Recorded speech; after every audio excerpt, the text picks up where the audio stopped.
Israel, America और Iran के दरमियान जंग अब और शदीद होती जा रही है। जंग का दायरा भी अब बढ़ता जा रहा है और ईरान जोरदार हमले अब इजराइल और अमेरिका पर कर रहा है। जी हां, इजराइल पर ईरान के हमलों ने पूरे खित्ते को दरअसल हिला कर रख दिया है। रात की तारीकी में गरजते हुए मिसाइल, सायरन की खौफनाक आवाजें और पनाहगाहों की तरफ भागते लोग, ये मनाजिर किसी फिल्म का हिस्सा नहीं बल्कि एक तल्ख हकीकत बन चुके हैं। जुनूबी इजराइल के कई इलाकों में धमाकों की आवाजें सुनाई दी हैं, दूर दूर तक ये आवाजें सुनाई दी हैं। कुछ मकामात पर इमारतों को नुकसान पहुंचा है, जबकि शहरियों में खौफ और बेचैनी की फजा कायम है। जख्मियों की तादाद में लगातार इजाफा हो रहा है, मरने वालों की तादाद भी इजराइल में लगातार बढ़ रही है और रेस्क्यू टीमें मुसलसल रेस्क्यू के काम में मसरूफ हैं।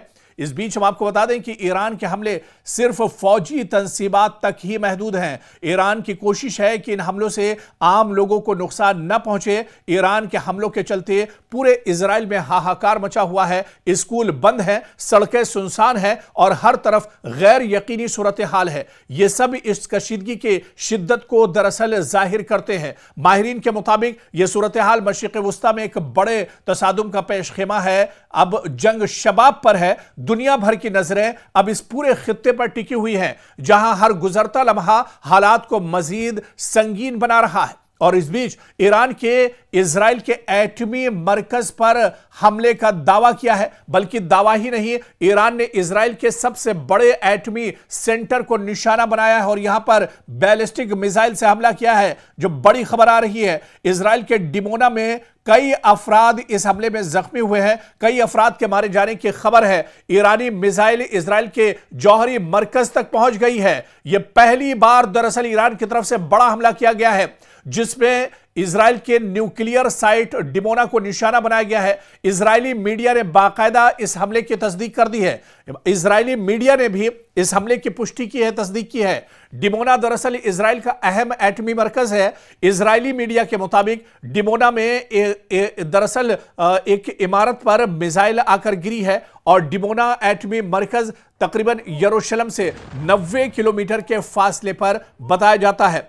तो डिमोना में काफी ज्यादा नुकसान हुआ है। दरअसल डिमोना पर ईरान का हमला इस वजह से भी काफी अहम माना जाता है क्योंकि डिमोना में ही इजराइल का सबसे बड़ा एटमी पावर प्लांट है। यहीं पर एटमी रिसर्च सेंटर भी इजराइल का है और यहीं से पूरे एटमी हथियारों की सप्लाई भी एक तरह से इजराइल करता है। तो ऐसे में इजराइल के दिल पर एक तरह से ईरान ने हमला कर दिया है और ईरान के इस हमले में काफी ज्यादा नुकसान हुआ है। तस्वीरें भी आप देख सकते हैं किस तरह से इजराइल का जो डिफेंस सिस्टम है वो ईरान के बैलिस्टिक मिसाइल को नहीं रोक पाया और सीधे डिमोना के सेंटर पर आकर यह हमला किया गया है। डिमोना से जो खबरें आ रही हैं, दरअसल इसमें बहुत बड़े पैमाने पर इजराइल को नुकसान हुआ है। इसमें 100 से ज्यादा लोग जख्मी हुए हैं और बहुत से लोग इस हमले में मारे गए हैं और दसियों इमारतें एक तरह से जमींबोस हो गई हैं। और इसके अलावा सबसे बड़ा खतरा यह कि यह एटमी साइट है, यह दरअसल एक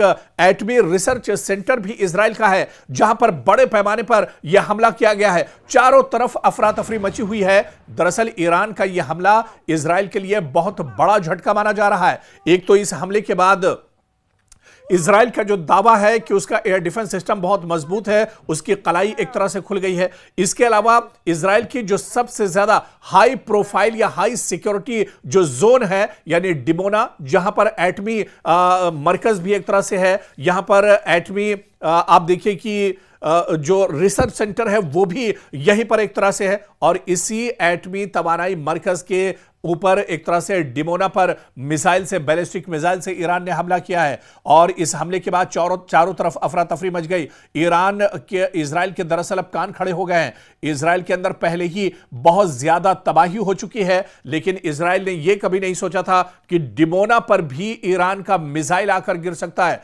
डिमोना पर भी एक तरह से तबाही हो सकती है। डिमोना दरअसल कई एतबार से इजराइल के लिए बहुत इंपॉर्टेंट है। यहीं पर एटमी मरकज एक तरह से है, केंद्र है, और यहीं पर एटमी रिसर्च सेंटर भी है। और आपको बता दें कि डिमोना शहर दरअसल जहां पर एटमी मरकज है इजराइल का, यह यरूशलेम से महज 90 किलोमीटर के फासले पर कायम है। और सिर्फ डिमोना ही नहीं, बल्कि अब ईरान अपने हमलों में शिद्दत लाया है और जुनूबी इजराइल के अराद में भी बड़ा हमला किया गया है। जी हां, जुनूबी इजराइल के अराद को भी निशाना बनाया है ईरान ने। ईरानी बैलिस्टिक मिसाइल बराह रास्त अराद शहर में आकर गिरी है। यहां पर कई इमारतों को नुकसान पहुंचा है और इस बीच बड़े धमाकों की आवाजें सुनाई दी हैं। आग और शदीद तबाही कई इमारतों में देखी गई है। कई लोग मलबे में फंसे हुए हैं। लगातार रेस्क्यू ऑपरेशन यहां पर चलाया जा रहा है। आपको बता दें कि अराद भी बहुत इंपॉर्टेंट शहर इजराइल का माना जाता है और अराद तक अब इस जंग की आग एक तरह से पहुंच गई है और अराद में बड़े पैमाने पर यह हमला ईरान की तरफ से किया गया है। तो पहले डिमोना को निशाना बनाया और उसी रात अराद को भी निशाना बनाया गया है। दो बड़े शहर। और आप देखिए कि अब अपनी स्ट्रेटेजी ईरान बदल रहा है। अब जो पहले जहां पर हमले ईरान कर रहा था, यानी तल अवीव की बात करें या यरूशलेम की बात करें, हैफा की बात करें, अब इन टारगेट के अलावा अब इजराइल के जो दूसरे बड़े शहर हैं, जहां पर आईडीएफ के सेंटर है, जहां पर एटमी केंद्र है, एटम के मरकज है, पूरी तरह से न्यूक्लियर प्लांट जहां पर है डिमोना, अब इसे दरअसल नुकसान पहुंचाया जा रहा है। और सीधे सीधे सिक्योरिटी फोर्सेस जो इजराइल की हैं, उन्हें बहुत बड़ा झटका अब ईरान ने दिया है और अराद पर काफी बड़ा हमला हुआ है। 1000 से ज्यादा लोग यहां पर जख्मी हुए हैं, 100 से ज्यादा लोग मारे गए हैं और दर्जनों इमारतें यहां पर तबाह बर्बाद हो गई है। चारों तरफ आग की लपटें और शोले दरअसल देखने को मिल रहे हैं। डिमोना दरअसल यह शहर खासतौर पर बहुत अहम है क्योंकि यहां इजराइल का न्यूक्लियर रिसर्च सेंटर है। मिसाइल बताया जा रहा है कि इसी सेंटर के करीब आकर गिरा है और यहां पर दरअसल कई लोग अब तक जख्मी हुए हैं। रेस्क्यू ऑपरेशन बड़े पैमाने पर चलाया जा रहा है और कई लोगों के मारे जाने की भी खबर आ रही है।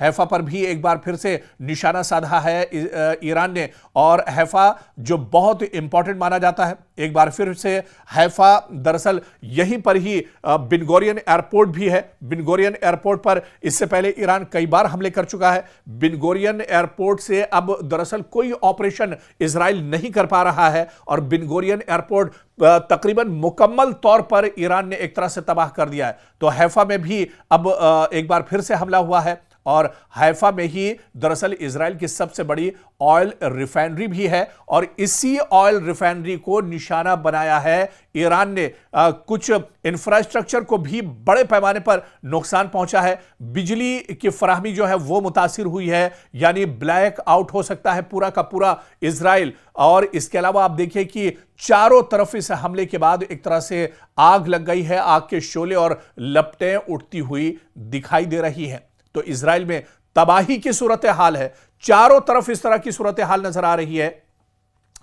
ईरान के कई मिसाइल इजराइल के एयर डिफेंस सिस्टम को चकमा देकर जमीन पर गिरते हैं, अपने टारगेट को निशाना बनाते हैं और इसमें काफी नुकसान इजराइल को उठाना पड़ रहा है। बहुत सी जगहों से आग के शोले उठते दिख रहे हैं। हजारों इमारतें जमींदोज हो गई हैं। शहर के शहर इजराइल में एक तरह से जल उठे हैं। आवाम में डर और खौफ का माहौल है। इस बीच पूरे इजराइल में स्कूल कॉलेजेस बंद कर दिए गए हैं। यानी अब यह जंग तेजी से बढ़ रही है। जंग का दायरा तेजी से बढ़ रहा है। मशरिक़ वुस्ता एक बार फिर आग की लपेट में पूरे तौर से आ चुका है। इजराइल पर ईरान के मुसलसल हमलों ने फजा को खौफ और बेचैनी से भर दिया है। रात के सन्नाटे में गूंजते धमाके, आसमान को चीरती मिसाइलों की आवाजें और हर तरफ बजते सायरन, ये सब एक संगीन सूरत हाल की अक्कासी इजराइल के अंदर कर रहे हैं। मुतादिद इलाकों में धमाकों के बाद इमारतों को नुकसान पहुंचा है। शीशे टूट गए और लोग अपनी जान बचाने के लिए पनाहगाहों की तरफ, जेर जमीन जो टनल से बनाई गई हैं,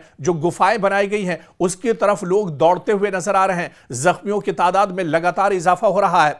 आपको याद होगा कि इजराइल के वजीर सेहत यानी हेल्थ मिनिस्टर ने बाकायदा कई रोज पहले ही यह दावा किया था कि 4000 अफराद अब तक इजराइल के अंदर जख्मी हुए हैं, लेकिन अब यह तादाद दसियों हजार के ऊपर निकल गई है। 10,000 से ज्यादा लोग इजराइल के अंदर जख्मी हैं और मरने वालों की तादाद भी लगातार इजराइल के अंदर बढ़ रही है। आप खुद सोचिए, जब 10,000 लोग इस तरह ईरान के हमलों में अगर जख्मी हुए हैं अब तक, तो मरने वालों की तादाद भी 1000 के ऊपर एक तरह से इजराइल के अंदर पहुंच चुकी है। और इसके अलावा बड़े पैमाने पर शहर दर शहर इमारतों को नुकसान पहुंचा है। आईडीएफ के जो सेंटर है उन्हें नुकसान पहुंचा है। इसके अलावा बेन्यामिन नेतन्याहू का जो हेड ऑफिस है उसे भी निशाना बनाया गया। इसके बारे में डिटेल जानकारी हमने आपको दी थी। बेन्यामिन नेतन्याहू बाल बाल हमले में बचे थे और बेन्यामिन नेतन्याहू का जो ऑफिस है तल अवीव में, वहां पर भी ईरान का मिसाइल आकर गिरा था। तो ऐसे में पूरे इजराइल में दरअसल हाहाकार मचा हुआ है और पूरे इजराइल में रेस्क्यू टीमें मलबे तले दबे अफराद को निकालने में लगातार मसरूफ है। और अब यह हमले दरअसल ईरान अपनी स्ट्रेटेजी को बदल रहा है। ईरान दरअसल अब सिर्फ एक शहर यानी तल अवीव, यरूशलेम या हैफा को ही निशाना नहीं बना रहा है, बल्कि अब ईरान की तरफ से इजराइल के तमाम शहर एक तरह से टारगेट पर हैं। अब पूरा इजराइल दरअसल आग के दहाने पर है। पूरे इजराइल में अब एक तरफ से कोहराम मचा हुआ है, पूरे इजराइल में हाहाकार मचा हुआ है, पूरे इजराइल में अफरा तफरी का माहौल दरअसल है। और अब यहां पर एक चीज बिल्कुल साफ आप देखिए, दरअसल ईरान ने पहले ही वार्निंग दी थी कि अगर उसकी ऑयल रिफाइनरी पर हमला किया जाता है तो वो उसका जवाब ठीक उसी तरह से देगा। जैसे ही पारस ऑयल रिफाइनरी पर ईरान पर इजराइल ने हमला किया, वैसे ही ईरान ने पलटवार किया और हैफा के अंदर सबसे बड़ी जो इजराइल की ऑयल रिफाइनरी है उसे एक तरह से तबाह बर्बाद कर दिया और एक बड़ा झटका इजराइल को दिया है। जैसे ही नतांज पर इजराइल ने हमला किया, नतांज जहां पर दरअसल ईरान का न्यूक्लियर प्लांट बताया जाता है, यह बात दरअसल इजराइल और अमेरिका की तरफ से कही जाती है कि नतांज की पहाड़ियों के अंदर ही दरअसल ईरान का पूरा न्यूक्लियर का जो प्लांट है वो दरअसल चल रहा है। और इसके जवाब में आप देखिए कि फौरन एक तरह से बड़ा हमला ईरान की तरफ से किया गया और यह हमला आप देखिए कि डिमोना शहर पर किया गया। दरअसल डिमोना में ही न्यूक्लियर प्लांट इजराइल का है और यह इजराइल का बहुत इंपॉर्टेंट शहर माना जाता है। तो जिन जिन चीजों को इजराइल ईरान में निशाना बनाता है उसी चीज को दरअसल ईरान पलटवार करता है। और ठीक अगर न्यूक्लियर साइट है तो न्यूक्लियर साइट का जवाब न्यूक्लियर साइट से, ऑयल रिफाइनरी है तो ऑयल रिफाइनरी का जवाब ऑयल रिफाइनरी पर हमला करके ईरान एक तरह से दे रहा है। तो ईरान के हालिया हमले दरअसल अब बहुत घातक हो गए हैं। और आप देखिए कि हालिया हमलों से पहले तल अवीव पूरी तरह से जल चुका है। तल अवीव में बार बार सायरन बजते हैं और एयर डिफेंस सिस्टम दरअसल यहां पर एक्टिव किए जाते हैं। कई मिसाइलों ने अब पूरे इलाके को दरअसल तबाह कर दिया है। मुतादिद मकामात पर बड़े पैमाने पर नुकसान हुआ है। यरूशलेम शहर में खतरे के सायरन लगातार बज रहे हैं और धमाकों की आवाजें लगातार यहां पर सुनाई दे रही हैं। शहरियों को पनाहगाहों में रहने की लगातार हिदायत दी जा रही है। हैफा में भी ऑयल रिफाइनरी के करीब हमला रिपोर्ट हुआ है और कई जो बड़े तिजारती और कारोबारी इलाके हैं वो भी दरअसल अब इस आग की लपेट में और हमले की लपेट में आ रहे हैं। और उसके बाद अब आप देखिए कि डिमोना जो अहम जौहरी तहकीकाती मरकज है, यहां पर भी बड़ा हमला अब ईरान ने कर दिया है। सख्त सिक्योरिटी का यह जोन माना जाता है, यहां पर भी हमला हुआ है। जुनूबी इजराइल में जहां पर अरब का इलाका पूरा आबाद है, यहां पर भी दरअसल अब ईरान ने हमला किया है। जुनूबी इजराइल के कई कस्बे और अरब आबादी वाले इलाके भी इन हमलों से काफी ज्यादा मुतासिर हुए हैं। यानी मजमूई सूरत हाल आप देखिए कि ईरान ने बैलिस्टिक मिसाइल और ड्रोन इस्तेमाल करके इजराइल को अब एक तरह से नाको चने चबाने पर मजबूर कर दिया है। इजराइल का आयरन डोम और दीगर जो डिफेंस सिस्टम है वो एक तरह से नाकारा होकर रह गए हैं। ईरान के हमलों को अब इजराइल का डिफेंस सिस्टम बिल्कुल नहीं रोक पा रहा है और काफी ज्यादा इसी वजह से नुकसान हो रहा है। अब तक 10,000 लोग तकरीबन ईरान के हमले में इजराइल के अंदर जख्मी हुए हैं, जो घायल हुए हैं, जिनका अस्पतालों में लगातार इलाज किया जा रहा है, जिनमें से ज्यादातर की हालत नाजुक बताई जा रही है। 1,000 तकरीबन लोग अब तक मारे जा चुके हैं और इसके अलावा दसियों हजार इमारतें तबाह बर्बाद हो गई हैं। और आप देखिए कि बेन्यामिन नेतन्याहू का जो ऑफिस है, उनका जो घर है, वो भी अब एक तरह से सेफ नहीं है। तो कुल मिलाकर क्योंकि ईरान लगातार यह बात कहता रहा है कि वो आम शहरियों को निशाना नहीं बना रहा है, वो आम लोगों को या औरतों और बच्चों को निशाना नहीं बना रहा है, बल्कि जो फौजी तंसीबात हैं, जो आर्मी का इंफ्रास्ट्रक्चर है, या जो वहां के वुजरा और सिक्योरिटी फोर्सेस से जो जुड़ी हुई साइट्स या प्लांट है, उन्हें दरअसल ईरान निशाना बना रहा है। ईरान ने पहले ही कहा था कि वो जब तक हमला नहीं करेगा जब तक दुश्मन की तरफ से हमला नहीं किया जाएगा, और जैसे ही इजराइल और अमेरिका ने ईरान को छेड़ा तो ईरान की तरफ से लगातार पलटवार किए जा रहे हैं। और यही वजह है कि अब पूरे इजराइल में हाहाकार मचा हुआ है। इजराइल में हमलों के बाद की सूरत हाल इतनी ज्यादा बढ़ गई है, हर तरफ कशीदगी है और यहां पर लोगों में एक डर और खौफ देखा जा रहा है। मशरिक़ वस्ता एक बार फिर शदीद कशीदगी की लपेट में है। ईरान और इजराइल के दरमियान हालिया झड़पों ने खित्ते को गैर यकीनी सूरत हाल में धकेल दिया है। हालिया दिनों में ईरान की जानिब से किए गए मिसाइल और ड्रोन हमलों ने इजराइल के मुख्तलिफ इलाकों में खतरे की फजा पैदा कर दी है। सायरन लगातार बज रहे हैं, धमाकों की आवाजें चारों जानिब से आ रही हैं और हंगामी इक़दामात रोजमर्रा का हिस्सा दरअसल बन चुके हैं। और इस बीच आपको बता दें कि एक और बहुत बड़ी खबर आ रही है। जी हां, अब दरअसल यह जंग सरहदों की नहीं रही है, बल्कि यह जंग मशरिक़ वस्ता से भी अब बाहर निकल रही है। और पहली बार ईरान ने 4000 किलोमीटर के रेंज वाले अपने मिसाइल का इस्तेमाल किया है।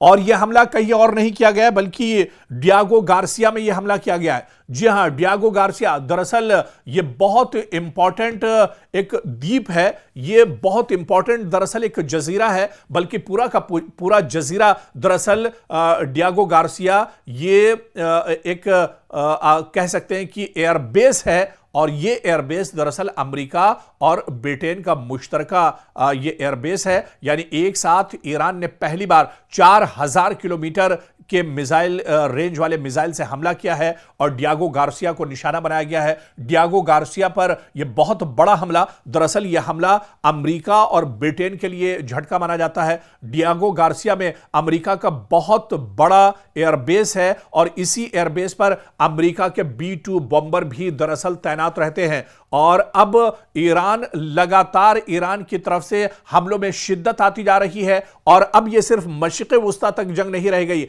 बल्कि 4000 किलोमीटर की रेंज और फासला तय करके अब ईरान के बैलिस्टिक मिसाइल ने डियागो गार्सिया को भी निशाना पहुंचाया है। डियागो गार्सिया मतलब अमेरिका की कमर एक तरह से ईरान ने तोड़ने की कोशिश की है और ईरान ने बहुत बड़ा हमला किया है। आपको बताते चलें कि डियागो गार्सिया दरअसल ये एक बहुत अहम फौजी अड्डा है जो बरतानिया के ज़ेरे इंतजाम आता है। यहां पर यूनाइटेड स्टेट्स यानी अमेरिका की फौज भी बड़े पैमाने पर तैनात है। बहरे हिंद में यानी हिंद सागर जो है, बहरे हिंद में इसकी स्ट्रेटेजिक अहमियत बहुत ज्यादा मानी जाती है, बहुत इंपॉर्टेंट है। दरअसल अमेरिका यहां से पूरे मिडिल ईस्ट यानी मशरिक़ वस्ता और एशिया में ऑपरेशंस अंजाम देता है।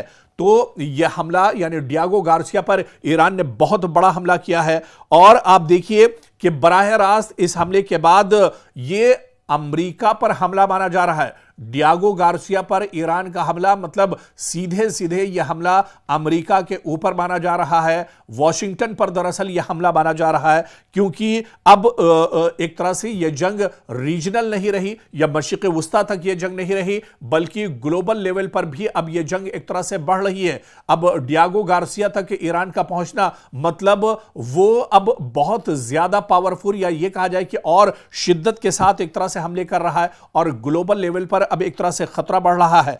और आप यह देखिए कि इजराइल पर इसका सीधा सीधा असर होगा। अमेरिका को तो बहुत बड़ा नुकसान और झटका माना ही जा रहा है, लेकिन इसका असर दरअसल इजराइल पर भी होगा, क्योंकि अमेरिका की फौजी ताकत कमजोर होने से इजराइल की सिक्योरिटी भी बड़े पैमाने पर एक तरह से मुतासिर हो सकती है। और इससे कहीं ना कहीं इजराइल, अमेरिका या उसके जो अलायंस ममालिक है, उसके जो इत्तेहादी ममालिक है, उनके लिए भी दरअसल यह बहुत बड़ा हमला माना जा रहा है, बहुत बड़ा झटका माना जा रहा है। और ऐसे में डियागो गार्सिया में जो हमला हुआ है इसने दरअसल अब अमेरिका को भी चौंका दिया है। और इस बीच बड़ी खबर यह आ रही है कि अमेरिका के सदर डोनाल्ड ट्रंप अब दरअसल इस जंग से पीछे हटना चाह रहे हैं। डोनाल्ड ट्रंप चाह रहे हैं कि अब बातचीत ईरान के साथ होनी चाहिए, बातचीत से ही मसले का हल निकलना चाहिए। हालांकि शुरुआत इस जंग की अमेरिका और इजराइल ने की थी और ईरान ने उसी वक्त वार्निंग दी थी। ईरान ने उसी वक्त कहा था कि यह जंग शुरू तो इजराइल और अमेरिका ने की है, लेकिन इस जंग का खात्मा ईरान करेगा।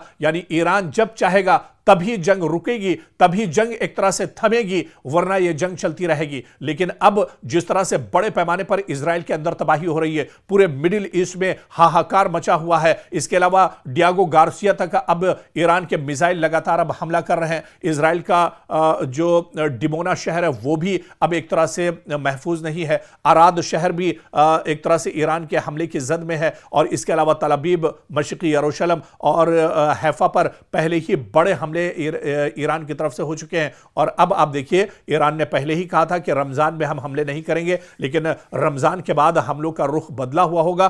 ठीक उसी तरह से अब ईरान हमले कर रहा है। ईरान अब दरअसल रमजान के दबाव से बाहर निकल चुका है और रमजान के बाद ईरान ने कहा था कि रमजान में वो हमले नहीं करेगा। रमजान में लोग इबादत करते हैं, इस वजह से उसका ख्याल ईरान ने रखा था। लेकिन अब रमजान का महीना निकल चुका है, इस वजह से अब ईरान यहां से पूरे ताकत के साथ एक तरह से अब हमले शुरू कर रहा है। और ऐसे में जितने जो बड़े मिसाइल हैं, जो खौफनाक मिसाइल ईरान के हैं, चाहे खुर्रम शहर 4 की बात करें, चाहे कद्र मिसाइल की बात करें, सिजिल मिसाइल की बात करें, ये जो बड़े मिसाइल हैं, जो हाइपरसोनिक मिसाइल हैं, जो बैलिस्टिक मिसाइल हैं ईरान के पास, इन मिसाइल के जरिए से अब ईरान बड़े पैमाने पर दरअसल इजराइल पर हमले कर रहा है। और पूरे इजराइल में अब हाहाकार मचा हुआ है। जिस तरह से हमने बताया कि अब दरअसल ईरान ने हमलों का दायरा बढ़ा दिया है और ईरान अब सिर्फ तल अबीब पर हमले नहीं कर रहा है, ईरान सिर्फ हैफा या मशरिकी यरूशलेम पर हमले नहीं कर रहा है, बल्कि ईरान का दायरा अब बढ़ चुका है। डिमोना शहर को निशाना बनाया गया ईरान की तरफ से, अराद शहर को निशाना बनाया गया, हैफा पर लगातार वो हमले कर रहा है। और इसके अलावा अरब आबाद जो शहर है, जुनूबी जो इलाका है इजराइल का, वहां पर निशाना अब साधा है। यानी शुमाल से लेकर जुनूब तक और इसके अलावा नॉर्थ से लेकर साउथ तक जितने भी इलाके, यानी पूरा का पूरा मशरिक़ वुस्ता तो जल ही रहा था। लेकिन अब ईरान के टारगेट पर सिर्फ इजराइल नहीं या सिर्फ मिडिल ईस्ट नहीं, बल्कि अब अमेरिका के जितने एयरबेस हैं और जिस तरह से डियागो गार्सिया तक अब इस जंग की धमक पहुंच चुकी है। पहली बार ईरान ने 4000 किलोमीटर के फासले पर डियागो गार्सिया पर हमला किया है, जिससे काफी ज्यादा तबाही डियागो गार्सिया पर हुई है। यानी सीधे सीधे ये अमेरिका पर एक तरह से हमला है। डियागो गार्सिया पर ब्रिटेन का भी एयरबेस है, इस वजह से यह मुश्तरका तौर पर बहुत बड़ा झटका है ब्रिटेन के लिए और अमेरिका के लिए। तो ईरान कहीं ना कहीं अब इस जंग में पूरे यानी फुल फॉर्म में एक तरह से उतर कर आ रहा है। ईरान इस वक्त फुल फॉर्म में है और ईरान पूरी ताकत के साथ दरअसल अब यह हमले कर रहा है। और ऐसे में अब पूरी दुनिया की निगाहें इस जंग पर टिकी हुई हैं। लगातार हमलों का दायरा बढ़ रहा है, जंग का दायरा लगातार बढ़ रहा है, जंग अब लगातार बढ़ती जा रही है। जिस जंग के बारे में दावा किया जा रहा था कि 3-4 दिन में जंग खत्म हो जाएगी, ईरान तबाह हो जाएगा, ईरान दुनिया से इसका नक्शा मिट जाएगा, ईरान के अंदर रिजीम चेंज हो जाएगा, उसी ईरान को आप उठाकर देखिए कि कई हफ्ते गुजरने के बाद भी ईरान लगातार इस जंग में डटा हुआ है। बल्कि सिर्फ ईरान डटा हुआ नहीं है, बल्कि हर रोज हर दिन गुजरने के साथ ईरान और ज्यादा खौफनाक होता जा रहा है। ईरान के हमलों में शिद्दत आती जा रही है, ईरान जंग का दायरा लगातार बढ़ाता जा रहा है। यानी एक तरफ सिर्फ ईरान है और दूसरी तरफ अमेरिका और इजराइल जैसे सुपर पावर है। और इसके अलावा यूरोप की जो बड़ी ताकतें, यूरोप के जो बड़े मुल्क हैं, वो भी अब कहीं ना कहीं अमेरिका के साथ खड़े हैं। लेकिन ईरान अभी भी दबने के लिए एक तरह से तैयार नहीं है। हालांकि जंग के दूसरे रुख को अगर देखा जाए, ऐसा नहीं कि इस जंग में ईरान का नुकसान नहीं हो रहा है। ईरान को बहुत बड़े पैमाने पर इस जंग में नुकसान हो रहा है। ईरान में आम लोगों का कत्लेआम एक तरह से किया जा रहा है, जिस तरह से इजराइल और अमेरिका आम शहरियों को टारगेट कर रहा है। लगातार अस्पताल और इसी तरह से जो स्कूल हैं उन्हें इजराइल और अमेरिका निशाना बना रहे हैं। आईडीएफ ने खुद इस बात को माना है कि अस्पताल पर उसके जरिए से हमला किया गया है। इससे पहले अमेरिका ने इस बात को माना था कि ईरान के अंदर एक बड़ा लड़कियों का स्कूल था जहां पर 200 तालिबात को शहीद कर दिया गया था। तो अमेरिका और इजराइल लगातार आम शहरियों को भी हमले में निशाना बना रहे हैं। आम शहरी बड़े पैमाने पर ईरान में मारे जा रहे हैं, बड़े पैमाने पर तबाही ईरान के अंदर हो रही है। लेकिन ईरान से दरअसल इतनी बड़ी तवक्को नहीं थी कि ईरान इतने बड़े पैमाने पर जवाब देगा, ईरान इतनी मजबूती के साथ यह जंग लड़ेगा, ईरान एक तरह से दुश्मन के दांत खट्टे कर देगा, ईरान दरअसल पीछे हटने पर मजबूर कर देगा अब्राहम लिंकन को। अब्राहम लिंकन जो अबनाए हुर्मुज में दरअसल जंग से 1 महीना पहले ही आकर लंगर डाल दिया था, वो भी अब पीछे हट चुका है। अब अमेरिका के को यहां से समझ में नहीं आ रहा है और इसी वजह से डोनाल्ड ट्रंप ये चाहते हैं कि अब इस जंग का जो दरअसल नतीजा है वो बातचीत से निकलना चाहिए। अब वो चाहते हैं कि बातचीत होना चाहिए। इतना ज्यादा नुकसान होने के बाद इजराइल पूरी तरह से जल रहा है, मशरिक़ वस्ता पूरी तरह से महफूज नहीं है, मशरिक़ वस्ता का कोई भी शहर दरअसल अब यहां पर महफूज नहीं है। मशरिक़ वस्ता के किसी भी शहर में लोग रातों में सो नहीं रहे कि किस वक्त ईरान की तरफ से हमला हो जाएगा, ईरान की तरफ से ड्रोन या मिसाइल आकर उनके शहर में गिरेगा। और इसके अलावा ऐसी ही सूरत हाल, भयानक सूरत हाल इजराइल के अंदर बनी हुई है। बल्कि जिस तरह से डियागो गार्सिया तक यह जंग बढ़ी है, ऐसे में अब इस जंग में और ज्यादा शिद्दत आ रही है। और माहिरीन यह कह रहे हैं कि जिस जंग को 1 हफ्ते और 10 दिन में रोकने की बात कही जा रही थी, वो जंग अब रुकती हुई नजर नहीं आ रही है। कितनी लंबी यह जंग चलेगी इसके बारे में अभी से यह कुछ नहीं कहा जा सकता है, लेकिन यह जंग जब ही रुकेगी जब ईरान चाहेगा। और ईरान दरअसल ईरान के supreme leader Ayatollah Ali Khamenei और इसके अलावा अली लारिजानी की शहादत या उनकी जो बड़ी लीडरशिप जो शहीद हुई है इस जंग में, उनके बदले के लिए जंग लड़ रहा है। इस वजह से ईरान इस जंग को अब आसानी से रोकने वाला नहीं है और इस जंग में ईरान दरअसल आर पार के मूड में नजर आ रहा है।